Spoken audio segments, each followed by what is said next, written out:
The next few videos will hopefully have you zipping around your Mac like this guy does on his. In the first video, the desktop was described as the gateway to all things stored on your computer and to all things connected to it. In keeping with things connected to it, do you recall the Mac Setup Assistant asking you a key question when you launch your computer for the very first time? Whether you check this box or not upon setup might determine how you'll want to set up your Find a Window preferences. If you did check this box, know that your iCloud account initially grants you only 5 GB of storage space, and you'll tear through that rather quickly after shooting just a few photos and videos. For the time being, I prefer to keep my files stored locally on my computer, but I did upgrade my iCloud storage, and I did so by going into System Preferences and clicking this Apple ID icon. And looking down here at this gauge, you can see that I upgraded from the initial 5 GB to 200 GB. And I did that by clicking this Manage button, and then clicking this Change Storage Plan. And you can see that I went with the more economical option. Later on, if I wanted to upgrade, I could do so easily enough. And then when I did, if I wanted to store on iCloud, I would click this Options button and then check this box. Now, one thing that's important to note is if you check this box, do not quickly uncheck it because you'll end up with a fragmented storage system. So if you check it and it starts working, just walk away and come back later on and then uncheck it and then let it chug through again. I did it before and I made a mess, so I need to exit this panel before I accidentally check this box. But before I do, note how this selection denotes the desktop and documents folders. And to explain this further, I'm going to open a Find a Window. And in this current Find a Window configuration, you can see that I've got my desktop document folder pairing locally in my home directory, and then I've got my desktop document pairing on my iCloud drive. And to offer a little perspective as far as what stays and goes on your computer, let's click on my home directory. And then let's use that breadcrumb trail we used in the first video. I'm pressing down the Control key and the mouse, or I can right click. And I'm going to the hard drive. And then in Users, here's my home directory. And here are those desktop and document folders. So just a zoomed out view perspective, what stays and goes. Everything else you see in all of these folders and subfolders remain on the hard drive. So it's just a little tiny chunk that's being brought over to the iCloud drive. Now, as far as backing up the rest of this information safely, that's another conversation we're going to have in a System Preferences video on Time Machine. Returning to the topic at hand, which is setting Find a Window preferences, we're going to configure this stripped down Find a Window from top to bottom and from left to right. And we're going to do so with two key panels. The first one is the View Options panel, which you may recall from the first video. And to access that panel, I'm going to hit the Escape key as always and commit the hotkey to memory. So I'm pressing Escape and pressing Command J. And then the second panel would be the Find a Preferences panel, and that can be accessed with the Command Comma hotkey. So again, I'm pressing the Escape key and I'm pressing Command Comma. You'll be seeing quite a bit of these panels in the next two videos, but for the duration of this video, we'll look at the functionality of the Find a Window buttons. Part of that functionality is wired to two particular sections in the System Preferences panel: Mission Control and Mouse Settings. As just mentioned, we're building up this stripped down Find a Window from top to bottom and from left to right. And so we start with these window buttons. Even though they don't take up a lot of space, they do warrant a bit of a conversation, the green one in particular. In the first video, we clicked on the yellow button, and that functionality is pretty straightforward. You click, and the window shrinks down into the dock.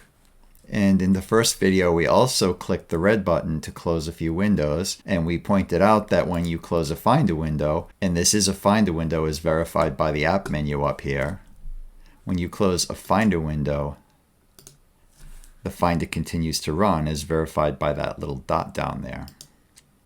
But when you close an app window on a Mac, some applications continue to run, and others quit as you would when you close an app window on a PC. So you can see down here that I have several different apps running, as verified by the little dots. And as we bring those into focus, let's see how they indiscriminately stay running or quit. So I'm coming to System Preferences.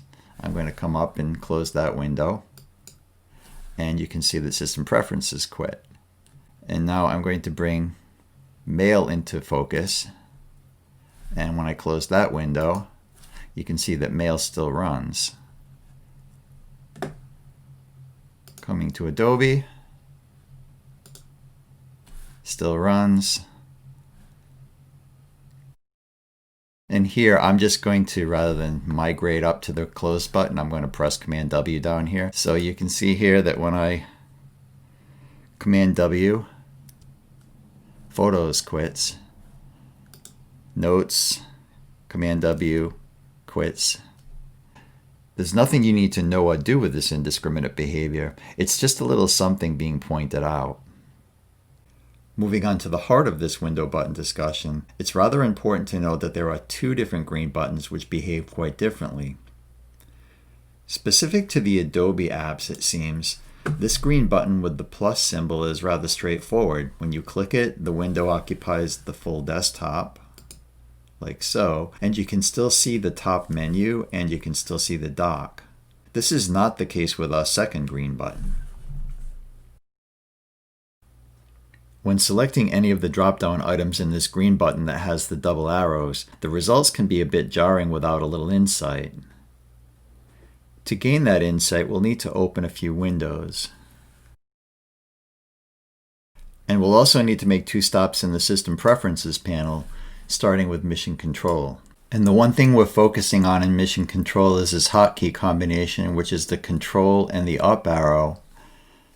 And as you can probably tell, when you use that hotkey, you're going to invoke Mission Control. So let's do that. And I'm going to press the Control up arrow, and you'll see this top bar appear here.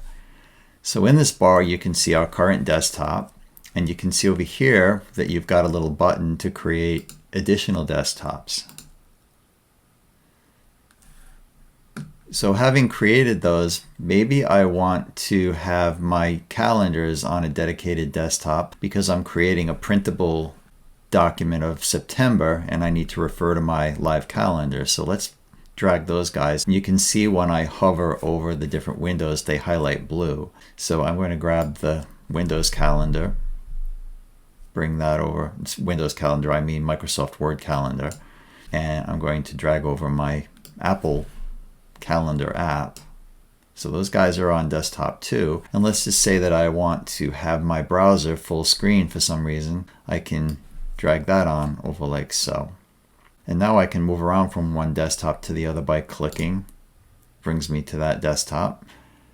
I can press Control up arrow again, and let's move on to desktop 2. And then come back to the first desktop. And now moving from one desktop to the other could be simplified by coming to our second stop in the Preferences panel, which is our mouse. And were you on a MacBook, you would be going to Trackpad instead. But in mouse, I would come over here, and we've already taken on these selections in the first video. And in this video, we're going to the More Gestures tab, and we're focusing on the bottom two options. Again, the videos explain what the gestures do. The bottom gesture is a two-finger tap which invokes Mission Control, just as the Control up arrow hotkey combination does. In the middle selection is a two-finger horizontal swipe which allows you to move from one desktop to the other. So let's try all of that. I'm coming down on my desktop and I'm double tapping with my two fingers. You can see that I've invoked Mission Control. I'm going to double tap again to get out of that. And now I'm swiping, just like you can see in the video, to get from one desktop to the other.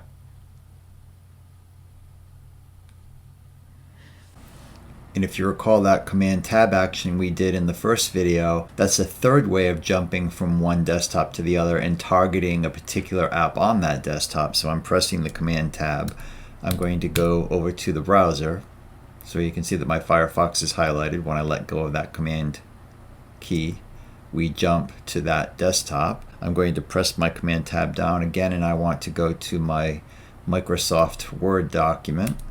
I'm going to toggle over to Word, release. I slide over to the Word document. You can see that the iOS calendar is tucked behind that calendar. So when I Command tab to the calendar, that should bring it into focus, which it did. So now I'm going to go back to my system preferences,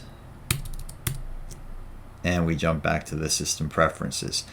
So you've got three ways of quickly moving around from one desktop to the other and from one app to the other. Again, the first is double tapping on your mouse to open up Mission Control. And that's alternately done by pressing down the Control up arrow.